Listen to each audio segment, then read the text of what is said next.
On this episode of Grant Random Reports the News, you'll hear about a gooch, some unemployed robots, and we'll tell you about a shocking discovery about the new Apple Vision Pro.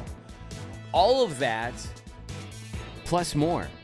So stay with us. I mean, it's only 10 minutes. I mean, do you not have that kind of an attention span? What's wrong with you? Reporting from subterranean Brooklyn, I'm Grant Random, and this is episode 9, by the way. I understand most podcasts don't last past episode 6. This is according to my brother. And here we are at episode 9. Fuck yeah. So thank you for subscribing and for spreading the word, and of course, for listening to this. Is the news. After only 4 months on the job, the robots being used by the New York Police Department to patrol the subway have been fired. The droids were not popular with subway riders who complained that they were frightening, ineffective, and unreceptive to sexual advances. A 46-year-old man in St. Petersburg, Florida has been arrested for allegedly masturbating in the front seat of an Uber.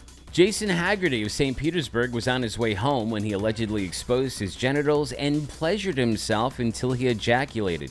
The driver could not speak English and therefore was unable to tell his passenger to stop. Not only is Haggerty facing charges of exposure of sexual organs, ta-da! But also his Uber rating is gonna take a huge hit. A new dinosaur has been discovered on the Isle of Skye off Scotland. The dinosaur was a winged reptile that was a species of pterosaur that lived between 168 and 166 million years ago. Thankfully, it was not similar to another winged dinosaur that was discovered a decade ago. The Anzu Wiley was a feathered winged creature that stood 10 feet tall, was 11 feet long, and had sharp claws. Essentially, it was a giant dinosaur chicken. Now picture these goddamn giant chickens chasing you across the plains of North Dakota, obviously trying to eat you, and you'll have nightmare fuel for a month.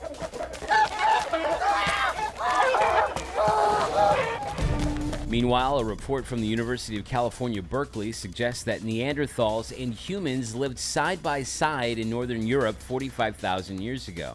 It's believed that the two participated in mutually beneficial activities such as hunting, gathering, and spouse swapping. Noted writer Cory Doctorow previously coined the term enshittification to describe the gradual decline of online platforms. For example, Facebook was once beloved because it was actually a useful platform. Now, it's a flaming cesspool. Doctorow has just written a new piece stating that he believes that enshittification is spreading beyond digital platforms and is infecting everything. So let's say there's like a thing you're into. Now imagine that thing becoming shitty. This is what will inevitably happen according to Doctorow. All things will go to shit. The enshittification coming soon to a beloved thing near you. By the way, I'll do my very best to stave off the enshitting of this podcast for as long as possible, keeping it securely in the zone of mediocrity that it currently occupies.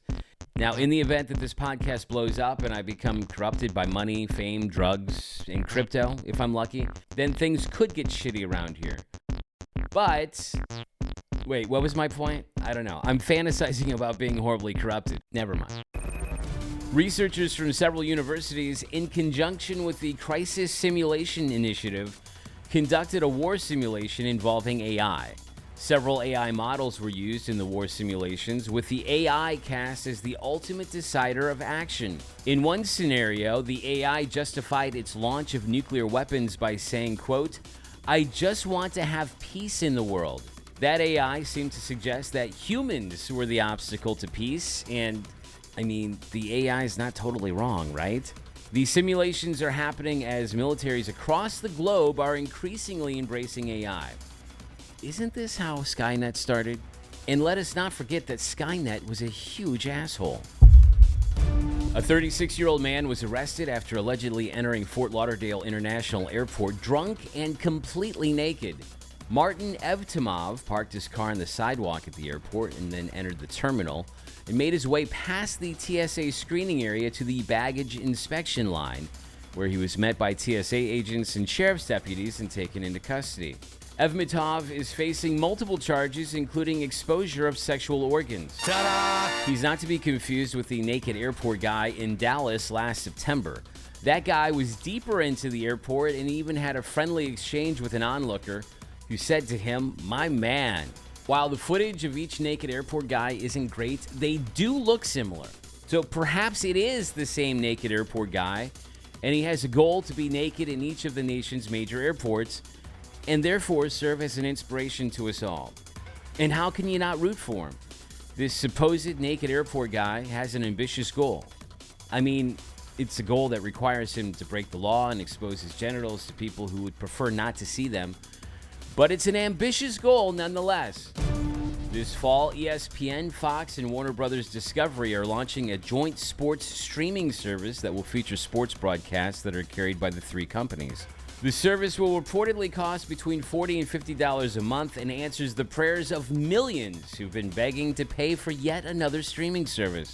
After winning 3 Grammy Awards, the band Boy Genius addressed the press, at which time band member Phoebe Bridgers mentioned the former president of the Recording Academy, Neil Portnoy. Mentioning how Portnoy is accused of sexual violence and has said some really dumb shit, Bridgers told the former head of the Grammys the following, quote, "I know you're not dead yet, but when you are, rot in piss." It should be acknowledged that the phrase rot in piss is approved of by the Piss Lord of Brooklyn.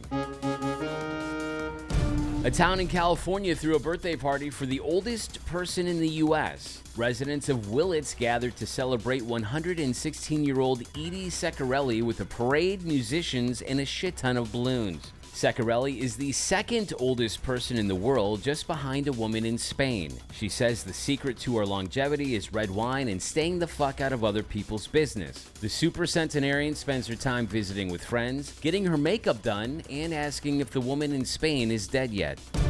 When we return, we have really bad news for owners of the Apple Vision Pro. Stay with us. This podcast is being brought to you by our good friends at Party. This is where the sponsor will eventually go, but for now, it's this beautiful intermission.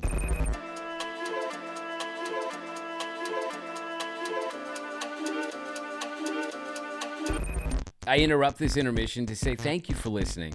Please subscribe if you haven't already and set notifications if your podcast app allows.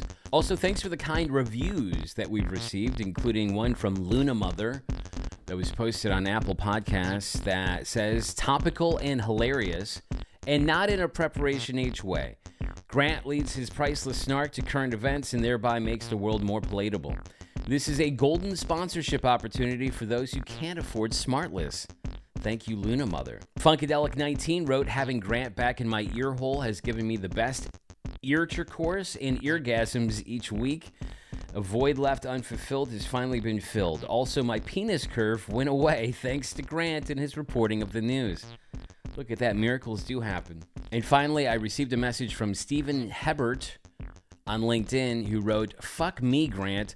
Why can't I remember to take a moment out of my day to listen to your podcast? I'm such a piece of shit, and for that I apologize. Could you ever forgive me?" I suppose, Stephen, but I think you need to do a better job of listening on a weekly basis. You can write it down. You can set reminders in your calendars. You can even get a tattoo that says "Listen to Grant Random Reports" each week. And I support this because it would be a handsome-looking tattoo, and it would also be functional as it would remind you to listen to the podcast, which is a victory for both of us. I mean, it's more of a victory for me, really. But God damn it, Stephen, I need some victories, okay? Thank you. Okay, back to the breathtaking intermission.